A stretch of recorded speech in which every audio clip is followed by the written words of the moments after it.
ہوئے ہیں۔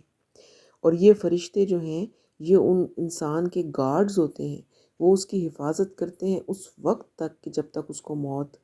آنی ہے۔ جو وقت اس کے موت کا لکھا ہے اس سے پہلے موت نہیں آ سکتی۔ تو یہ فرشتے جو ہیں وہ اس انسان کو ہر اس چیز سے بچاتے ہیں کہ جو موت کا باعث بن سکتی ہے، کیونکہ اس کا وقت نہیں آیا ہوتا۔ اس کے بارے میں ایک حدیث بھی آپ کو سناتی ہوں۔ حضرت ابو ہریرہ سے روایت ہے کہ انہوں نے کیا روایت کی ہے کہ آپ صلی اللہ علیہ وسلم فرماتے ہیں کہ تم میں دن اور رات کے فرشتے ایک دوسرے کے بعد باری باری آتے رہتے ہیں۔ عصر اور فجر کی نماز کے وقت وہ جمع ہو جاتے ہیں، پھر وہ فرشتے جو رات کو تمہارے پاس رہے تھے اوپر چڑھتے ہیں، تو اللہ تعالیٰ ان سے پوچھتے ہیں کہ تم نے میرے بندوں کو کس حال میں چھوڑا۔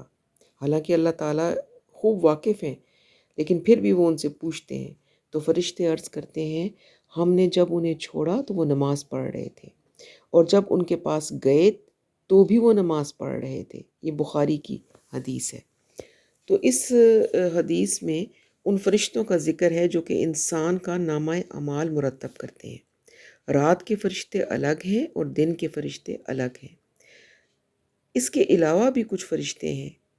وہ ایسے فرشتے ہوتے ہیں جو کہ جان کی حفاظت کرتے ہیں انسان کی، جو میں نے ابھی آپ کو بتایا۔ بعض اوقات ایسے واقعات پیش آ جاتے ہیں جب انسان اپنی موت بالکل اپنے سامنے کھڑے ہوئے دیکھ لیتا ہے، لیکن ایک دم سے حالات کا رخ پلٹ جاتا ہے اور انسان بچ جاتا ہے۔ کئی بار ہم کہتے ہیں کہ میں تو بال بال بچ گئی۔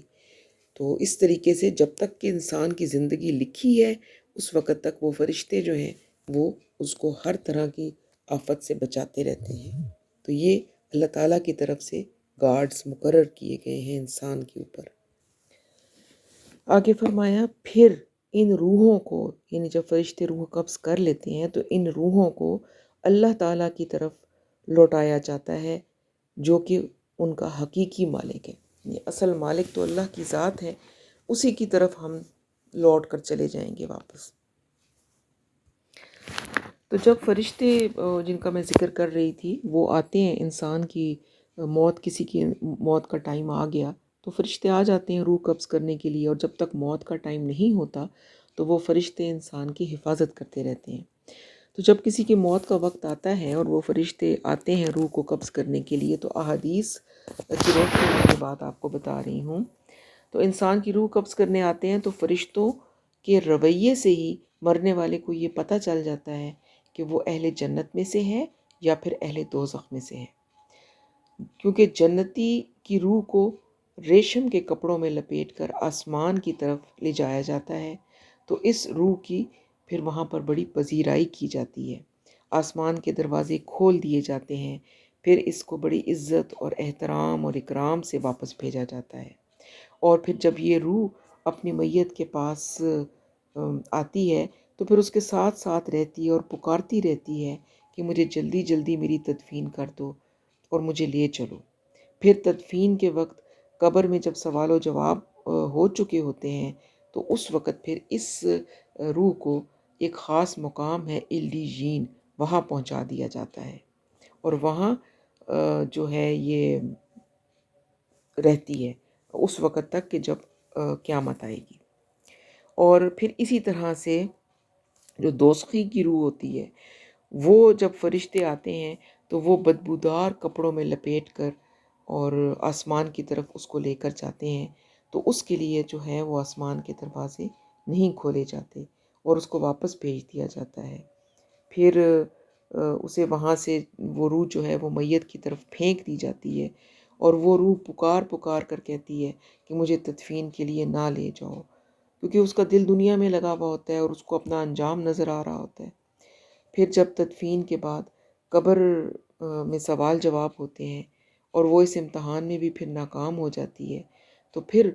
ایک خاص مقام ایسی ارواح کے لیے بنا ہوا ہے جسے سجین کہا گیا قرآن پاک میں، وہاں پر قیامت تک کے لیے اس کو قید کر دیا جاتا ہے۔ تو کیا ہمیں پتہ چلا کہ عذاب اور ثواب کا جو سلسلہ ہے وہ مرنے کے ساتھ ہی شروع ہو جاتا ہے،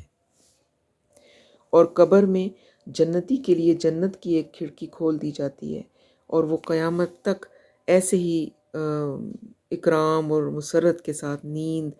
مطلب بہت ہی اچھی نیند سوتا ہے، اور حدیث میں آتا ہے جیسے کوئی دلہن سوتی ہے، اور دوزخی کے لیے دوزخ کی طرف کھڑکی کھول دی جاتی ہے، جس کی وجہ سے اسے طرح طرح کے عذاب شروع ہو جاتے ہیں، اور یہ عذاب اور ثواب کا جو سلسلہ ہے یہ قیامت کے بعد کہ عذاب اور ثواب کی نسبت ہلکا ہوتا ہے، لیکن ہوتا ہے، اور یہی جو ہے ہم قبر کے عذاب کی بات کرتے ہیں، اور قیامت کو پھر حساب کتاب کے بعد پھر دوزخ میں دوزخی کو جو عذاب ہوگا وہ تو پھر بہت ہی شدید ترین ہوگا، اور جو جنتی کو انعامات ملیں گے وہ بھی بہت اعلیٰ ہوں گے۔ اللہ تعالی ہمیں دوزخ کے عذاب سے بچا لے اور جنت الفردوس میں ہمیں جگہ اور ٹھکانہ عطا فرمائے۔